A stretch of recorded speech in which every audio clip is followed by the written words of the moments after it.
Bannange, ladies and gentlemen, mukyala Josh ate tatandise kukola byambiyoni neyoko yada kumbali wano bawe natuuka ate nga taze yekkalabaze n'emikwano gye. Bannange yakikwako gwembwa gwe okola ki? Bali be yajja nabo tebaba kumutaasa.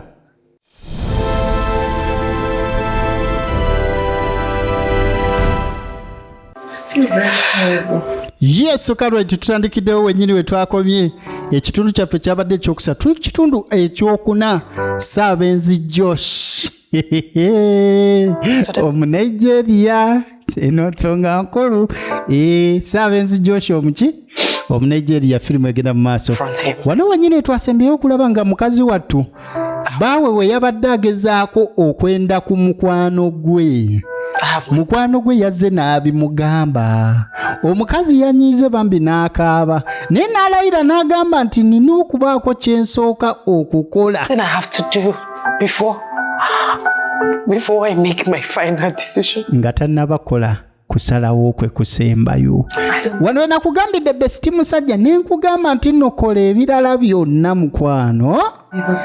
Naye tokola nsobi kwayenda ku mukwano gwa mukazi wo oba muganda wa mukazi wo. Kubanga abakazi bangi abanobye mu bufumbo abalesewo relationship n'abaagalwa baabo olw'ensonga eja nga ne bujje buli eyo gyali kimuluma kiri ekintu ekya agamba wandibadde oyenda ku muntu omulala yenna nenga si muganda we. Yes, Saabenzi Josh yayiseewo pulaani ki gye baamutegekedde. Kati mukazi wattu ngali wano atudde nga tayita afandeyeko yaada. Bannange pulaani kyegenda mu maaso katugirabe. Saabenzi Josh ekitundu kyakunaano wennyini ku Vijay Josh K Films official best liking ate lwaki nedda yamugamba nkimanyi weewunjiza okuba nti nkuyise. I know everything that has been happening. Namugamba munnange yekoyaada manyi nti buli kimu ekibadde kigenda mu maaso maka gano. Girl that was here was not for you. Era nti n'omuwala gwe twakwata buli teyali mukazi wo. Not even Maureen. Ate n'erinnya ye si Maureen. Didn't come here on your invitation. Nkimanyi bulungi nti eyajja ano nti kuba nti gwamuyise teyajja kulwo. You just to cover his tracks. Wabula wali ogezaako kubikkirira mukama bawange. Sicho? I am so sorry. Namuga munange nsonyiwa. Nalina okavalinga boss wange kubanga ekitufu mbotufu awakkiriza. Ulira investigator. Okay. Namugamba gwe sikuyinaako obuzibu. Just being loyal. Obadde loyo munange. Toyina musango. Yeah. Namugamba wani. Frederick. He has proven beyond reasonable doubt that he can never be responsible. Yagamba nti no Josh amaze okundaga ekimala. He has humiliated me. Nditayinaamu nsa kubanga nswazizza. And kwegamba I want to put a stop to that. Njagala kubikomya ekimala kimala. That's why I called you here, because I need you. Era ensonga lwaki nkuyise kubanga nkwetaaga munange. Kama wange. Oli mukazi mulungi munange. Ate nzikiriza okuyamba nti kale weebale ne kumuyamba muki. Mugamba omanyi? I want us to fake a relationship. Njaga tu faking a relationship ono kyamuggwako. Gundi. Fake a relationship. Tu faking a relationship tutya. I don't understand. Sibitegedde. I'll explain. Akambe nnyonnyole. I want us to pretend to be in a relationship. Njagala twefuule ng'abali mu love. Nze naawe. Kwegamba you're not actually going to do it. Tetugenda kikola mu bya ddala. Pretense. Twefuule bwefuule tumuzannyire ku mutwe. Bawange atugoberera alowooze tuli mu laavu naye bannange yekoyaada yakigwana ne maama mbuto busobola kikola. Omulimu gwangu jasaana ate emirimu tegisangika wano e Kampala. Calm down. Ne guno nakufunanga mirako yamugamba kakkana labayo. I can't condescend that low. It's just a pretense. I just want to kwefuula bwefuuzi. My husband to feel what I felt. Ntagala just bawange awulire kyenawulira. Taste of his own medicine. Naye testinge ku ddagala lyabadde nga mpa. To into working on us making out. Njagala tutambulireko To see tubeere nga reaction. mulavu nabe reactinga kyenkana ki. React Just kulaba reaction naye tamanyi ono kyamusuulamu. all along. Ebbanga lyonna yaze nga mpisaamu njagala akira. Tax me. Maama wanangoba He's not going to. atagenda kugoba. I'll get you another job. Aye nekyawanangoba nja kufunira omulimu. Financially, Nja kuwa n'akasente nja kuwa akasente ku mulimu guno. a way of getting my own pound of flesh. Naye baaba omukazi kyabala This for me. besti mukyala To work don't do this at home kubanga ffe tulina ebijambiya this world. zokuyangalaza amannyo n'ogaleka awo. Pascal. Si bayagala ye ne Yekoyaada mbu babeere ng'abali mu laavu. Yes. Naye Yekoyaada abirowoozaamu ekituufu ayagala amuyambe naye ebyokuzannya obuzannya ng'abali mu laavu watya nga Yekoyaada abadde ne feeling eza ddala tujjukira amugulya ne ka perfume okuva eri kuba amazima saloon and beauty collection isi mutuufu yafulumayo n'abirowoozaamu ne besiti oyinza okugwa mu miwunyo n'ogwa mu ŋŋumi z'omuya gy'osinga akoze obunyama takutuuzaako eŋŋumi emu n'oddugala n'okuddugala n'ogyokakasa nti nazzi kuno okweruka gwabanga musango ba ebinnyo yakibazaamu ekituufu ye tasanyukira kigenda mu maaso kubanga Josi byakola mukazi we si birungi naye kennyini byamutamako ku luli bwe yali abawuliriza naye omukazi kyamutuma okukola nga kiri suicide sikweyimba mu muguwa kuno gwennyini gwe yakirowoozaamu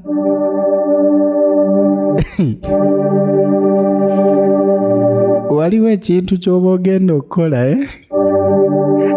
nga naawe okiraba miggo kati kyonna ekyaddako katugirabe kati oba gwe abadde tannaba kulaikinga era obadde olinda nkugambe sori si byampaka nkusaba busabe best likinga. It's nothing to write home about. Yamugamba munnaye In fact, he is not to be written among men. ekyamazima bba wa mukwano gwange Josi talina makulu teyeetaaga na kuwandika mu bitabo by'abasajja. Internet couples aren't sweet in actual sense. Ono yagamba olaba n'emirembe n'ensambya relationship yaabwe ebadde ku public tebadde ntuufu. Was that the one that told him not to control that thing? Bali bamanyi mirembe n'ensambya bajja kuwangaala bulamu na kufa. Good Sarah. Bagagga buli omugagga alina ssente gwe era abo baginyumiza ebyo. Laba ono kati nno abaana balina n'eŋŋombe egamba olaba mirembe n'ensambya baayawukana kati ffe baani gundi mmwe ye mmwe mirembe ye mirembe n'ensambya ye nsambya. Temutandika. Rafin is my best. Ola Pastor Bujingo yaleka mukazi we kati nza gundi oli yeye. Please focus on your relationship. Marriage. Kati bali wano bekokola relationship yani eya Joshi. None yamugamba kye wakoze kibi. Saying it is not the best at all. Nze kyamazima okubagamba sirowooza nkyadde kirowoozo kitusufu. Continue in his dirty way. Owaayi mbuti sandigambye mukwano gwange nti bbaawe yabadde ankwana abeere mu by'ekisiru From one disease to another. kwegamba amuleetera ebirwadde kino nakiri olaba nakoze bubi kati abadde amunenyaako nti abaganda tosaayo kikyo Have a lot to do. ne mukwano gwange newankubadde abaganda nti tusaayo kyaffe ne waliwo ekyokuwonya obulamu bw'omuntu tekiba kibi. Boy, you like this thing. ava eri wano kyokka omukazi akimanyi ne bannaye besiti musajja obadde okimanyi nti osobola okubeera n'omukazi naye ng'akubala bubazinga yanobadda bananga byonna byaseka naawe golowooza bya ddala mukwano gwa kumba akubala akaddeko kokka ke katannakoona naye omukazi oyo gw'oyendako mukwano bimutama. Kati waliwo abagenyi abajja tabagundi waffe taba Yekoyaada nga mission etandise. Welcome. Kati agenda okwetegereza abagenyi abazze nga be bakyaliibe kabulaza kikigenda mu maaso blood sansokola omanyi ng'ali mu majemulukufu tabitegedde tebajjangako nga si yabayise bebe kati Going on? Why are you guys here? bano lwaki bali wano nga tebaŋŋambye Again, gentlemen, you're welcome. munayi baaniriza nate So, said before, I invited you here so we could have dinner. Ngembagambye mbayise tulye kadina. We invite you for our wedding anniversary. Ate era mbayite ne ku wedding anniversary yaffe. Yeah. Ono omutima gwakakkana ku misango gye babadde bayina. All the things that he considers. Omanyi munange munasonyiwa bba wange ye tafuddeyo bajjukiza bya wedding kubanga alina ebirala byafaako etali mbaga yaffe anniversary. There's other things above our anniversary. Amugamba baby tewali kyenkuliriza kusuka ku anniversary yaffe. Just wansooseeyo kubayita naye ng'omu yekazizza. Kati bakiyayo badde bamanyi kaweddemu. Kumbe omukazi abayise ku anniversary. Naye amulabisizaamuko mbusebo ye ebyanniversary tabifaako alabika alina ebirala byakuliriza. Katugirabe Saabenzi Josh ekitundu kyakuna ate nga ke kasemberayo ddala. Edimyo boy VJ Josh K. Salongo have VJ of more value. The value created by both you and me, your own hands-made celebrity. Kati okudda mu buliri kazi munyiivu. Kulo najja. Emuga baby. Hello. I'm sorry I forgot our anniversary. Nsonyiwa munaye nerabira ku kya anniversary yaffe. Naye Inviting my friends over just to embarrass me. okuyita mikwano gyange onswaze mutuufu tekibadde oke hani. Yadde nagyerabira naye ompisizaamu amaaso ogambye ekiggwe. Kiri unfair. Frederick, Naye Josh, can you hear yourself? osobola okwewulira by'oyogera? Second year anniversary. And you can't even remember Second year anniversary. Tosobola na kujjukira ku bitukwatako ffe. anniversary. What then is more important? Kati ekirala kiri ki obanga anniversary togitwala nga nsonga nkulu? Yabayo baby. Anti kati anniversary eyo neetonze kati ate. It's up to you. Kati olaba otya namukuba kano ke bayita sirika tutaganjule. Era okukakkana kamumeze ekigwo munnange. Naye byonna bino bigenda mu maaso. Mukazi wa Josh alina kyamubalira kubanga yakitegeddeko nti Josh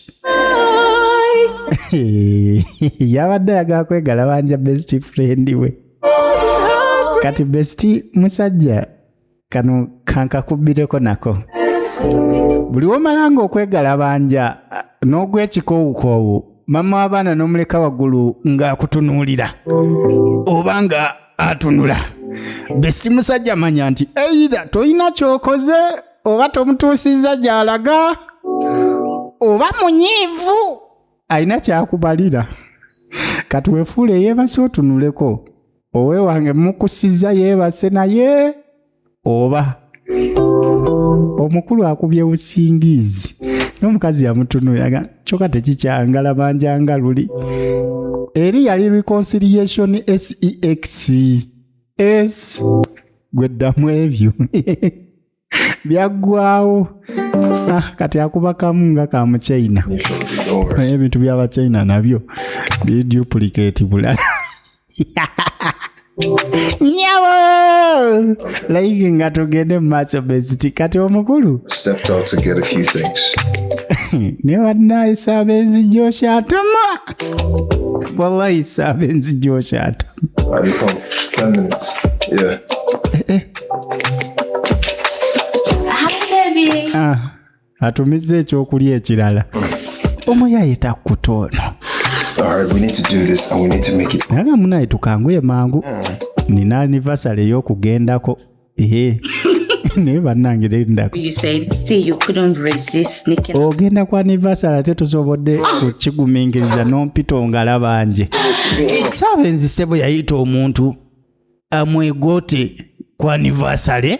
Olunaku ate anniversary ye baako ne honeymoon. Naye agambye kansuuke nange oba guli guba muzimu nabaki bannange simanyi ne firimu katugirabe.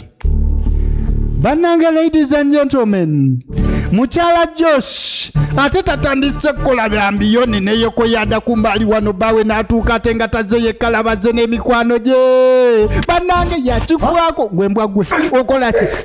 Bali be yajja nabo tebaba kumutaasa. My friend, With my wife! oli ku mukazi wange. Lekera kimala. Enough. Ekyo kimala ssebo.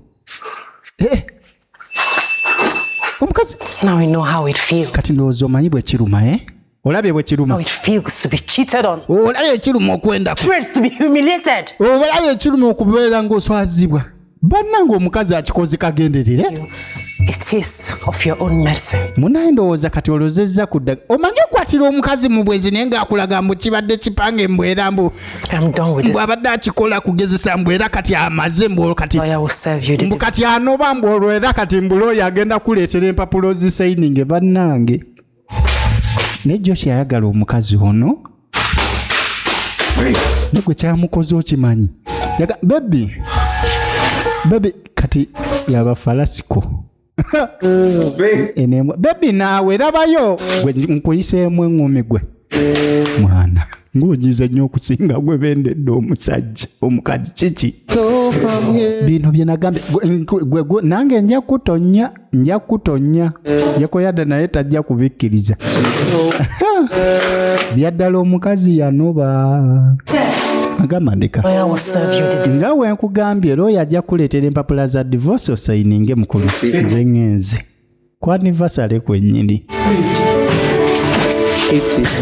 kiraba ono fala obuzibu nga bunajja fayini omukazi akalimu Yekoyada akakoze it is okay but now Yekoyada is facing the angry Josh sebinyama gwe gundi okimanyi oli abadde mukazi wange katugenda kwekuba nkubulya blood tugenda kweka ne Yekoyada nayimira nawe obadde omuyisa kati jangu twambalagane bannange mukireke nkikuba ebinyo ate gwe tonyamba naawe nja kulinya kati anaabasobola atya banna mundekeo kati jangu twe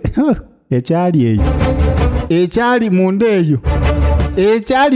eyo yanyumiza mukwano gwe bawange yansanze n'omukozi mazima wekakkanya otya naawe mumbeeyo ekisiru omukozi wo tolina kyongamba tosobola kungamba mbu wegalabanjiza simanyi n'asikaali simanyi toswalako olina omogwe calm down.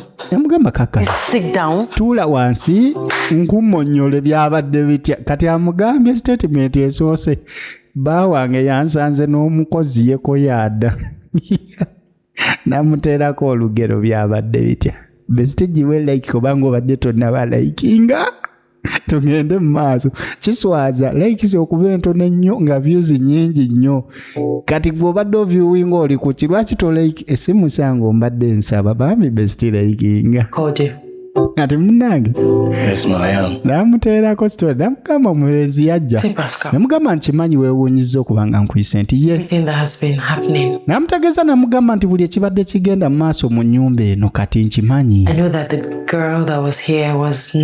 era manyi amazima nti n'omukazi gwe twakwata luli jjukira waliwo omuwala oba kyali kitundu kyakumeka omuwala oyo yali ndowooza oba kyali kisooka Josi yamuleeta ewaka mu buliri bw'omukazi ng'asuubira nti ono omukazi agenze wa maama we osegeera ekintu ekyo bw'agenze wa maama we n'omukazi n'akomawo mangu n'abasanga kati we yabulwawo okukweka ekikazi kye yali aleese ewaka kwegamba n'akigamba kigende mu kiyungu ne kiyitira eyo emabega mu kiyungu ono yali akyali wano mu ddiro n'awulira saawundi mu kiyungu ne bamulimbalimba ono Yekoyada n'awoza mbu erabika mmese kati ekiwala kiri we kyayitamu emabega mubijjukira abaalaba ekiwala we kyayitamu emabega ono n'akisanga Joshi n'alimba mbu kikazi kyono mbu era ekituufu kiri nti kikazi kye era ensonga lwakiyingiddewo ye takimanyiiko kati n'awaayo ono n'amubikkirira kati kye yamugamba nti munaye ebyo byonna mbimanyi kati naye njagala bikomya naye njagala onnyambe namugamba oli muntu mulungi era nandyagadde okuyamba nja kukuyamba naye nga kuyamba ki wulira I want us to fake a relationship. Kati namugamba awe namusabira nti njagala tu faking a relationship. Nani? Ne Yekoyada. Mube kitwale nti baagalana. Explain. Yekoyada yatyamuko nga tabitegedde. Nkazi n'abinyonnyola. It's pretense, okay? Let's... you're not actually going to do it, okay? It's fake. It's just pretense. I want my husband to walk in on us, making out. Yabinnyonnyodde. Abinnyonnyodde. I'm sorry, I can't. Kati musajja watubambi yatyamu nagamba sobola kikola. Oh, man, there are no jobs anywhere in Nigeria. Emirimu nyangu gyakulaba wane Kampala ne guno agufunanga mirako. Going to do it. Yamugamba tetujja kikolera ddala. Naye byo binnyonnyola omukubi. Kyekibuuzo. I want my husband to feel. Busebo tubadde tuza. Mubadde muzannya mbu mubadde mugezesa. Thank you. My friend, I want him to. Thank you for kugezesa, but ebinyo bireke wano. Ebinyo. His reaction, how he will feel. Wallahi nzo okulwanira omukazi nedda. Ebyaddala. Mbugundi ayenze ku mukazi wange. Omukazi ekitali kitereke. Aba yeetutte yalaba. Yomba muleka naawe. Sana teeka olutalo nakyali munnange. Oyaba no sense. Omuntu omukulu wabula wenja okulwanira naawe nga nkusanze omukwata. Ate nga ddala omukwata bikwate bya serious si binombo. This for me. Mulimu simanyi omukute naye ng'akaba nyabo wowe tabaala ssebo vuga gwasinga Joshi Biwero awo woboyi tonyumiza naye mukwate ng'akuba endulu awo nja bataasa kati namuteerako sitole ngawe ebyali twabirabye. Seriously? Nange mbadde n'okutemako okumugamba. I'm disappointed. Kati gwe obadde yasaba simanyi ndi disappointed biki kati ng'osanyusa. Mutuufu yamwewuunya amagezi. Surprise me. Omugamba osurprise nze. Why? No, I can take a chill pill. Kati nsobola okukakkana. Ekiki? In fact, I need a nice block to Kati bambi yasanyuka yagamba oli mugezi. clean the whole of the space. I was trying to explain to you. Kyokka adde agezaako omunnyonnyola naye nga yaakola gumu gwakuleka n'oyinza otya wenda otya ku omukozi oba tewesizza amaddaala kumbe ebadde pulaani amuteeddeko olugero naye nga webito ebyali kakazi katu ne kadivosinga naye firimu tennaggwa olowooza byakomaawo tuba tuli wano nga tulaba emmotoka emmotoka ene tuba tugyetegereza bulungi emmotoka nakyala gyavuga kati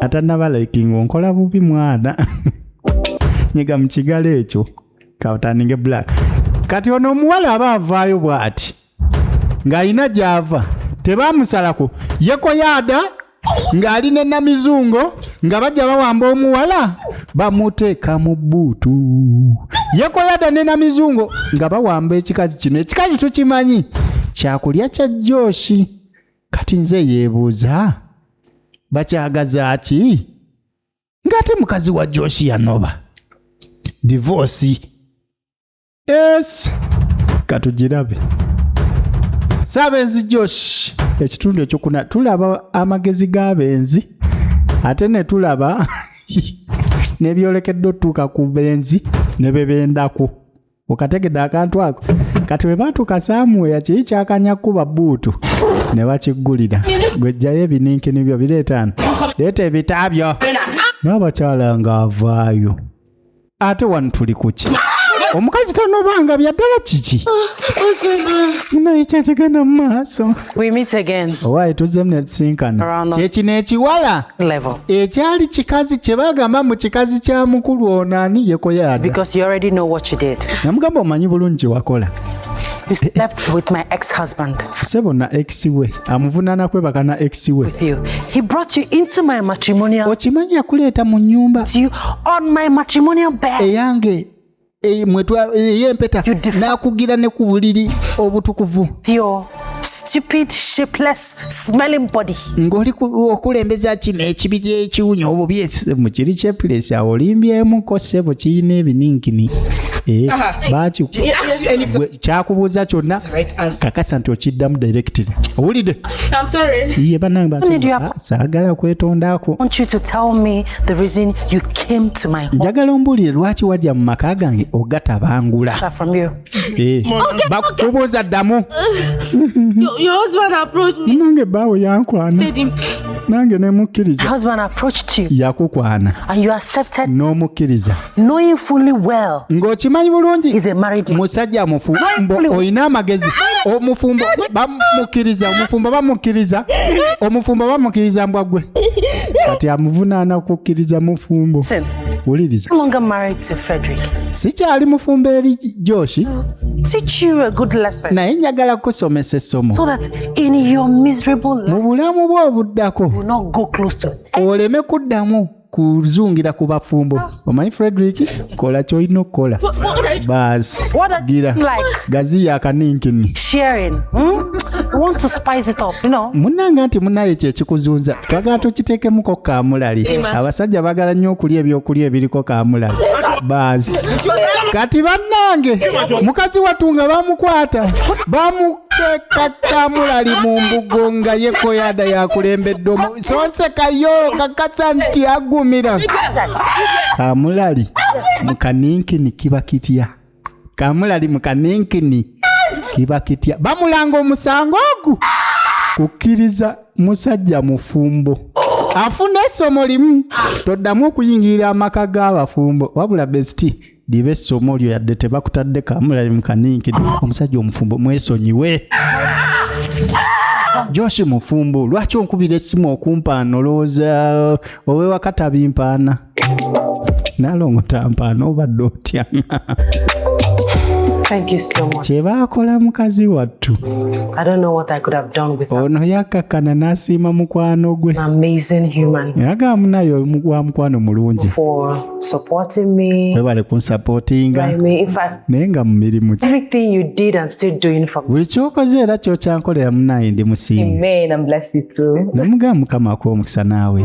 I did what I had to do. Munaye nakola ekyo kye nteekeddwa okukola. Ng'era mu mukwano kyalina okukolera munne. Once again, Namugamba don't worry. ekigendererwa kyange kikulu kyakubeera nti toddamu kweraliikira, oddamu ofuna essanyu. And that will cherish you, Baasi will love you, ojja funa omusajja akwagala bring your food. ng'akwagala wekka anaakwagala ebyaddala. Bannange abasajja abo gye bali. Besiti musajja ne besiti mukyala manya pata naawe oyo agenda okwagala wekka gy'ali. Thank you. Omulokole nga pasita. Nyawa wete wegenze todduka gwe ku screen olaba ezimu ku movies zenzize enkola emabega weeno zinoonyeko banga togirabanga. Subscribinga ku VJ Joshke Films Official. Tuyina VJ Joshke 1, VJ Joshke 2 ne VJ Joshke 3. You get a point? Just subscribe, comment, like and share. I love you my besties. Tusinkane mukamuvi akagenda okubanga kaddako. It's me your boy VJ Joshke. Salongo, a video of more value, the value created by both you and me, your own hands-made celebrity. I love you, my besties.